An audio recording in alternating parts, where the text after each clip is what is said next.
This is the Lone Crater YouTube. We hope this video helps. In this video, I will show you how to cook striploin steak. First, ensure your steak is fully thawed, preferably overnight in the refrigerator, then bring it out for about 30 minutes before you start cooking. This helps the meat cook more evenly throughout. Patting the steak completely dry with paper towels is a vital step, as any excess moisture will steam the meat instead of creating that beautiful, crispy crust we all love. This small detail makes a big difference in the final texture. Now it's time to season your striploin. Don't be shy with the coarse salt and freshly ground black pepper. A generous coating on both sides is essential for flavor. Next, heat a sturdy pan, ideally cast iron, over medium-high heat until it just starts to smoke lightly. Then, add 1 tablespoon of a high smoke point oil, like avocado or grapeseed.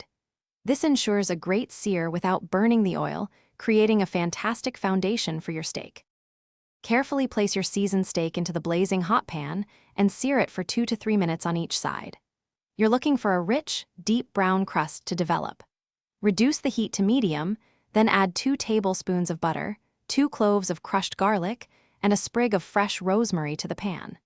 Baste the steak continuously with this aromatic butter for another 2 to 5 minutes, or until it reaches your preferred internal temperature, which is 130 degrees Fahrenheit for medium rare. Once your steak is cooked to perfection, immediately transfer it to a cutting board. The most crucial step now is to let it rest for a full 10 minutes. Tent it loosely with aluminum foil to keep it warm while allowing the juices to redistribute throughout the meat, preventing them from spilling out when you slice.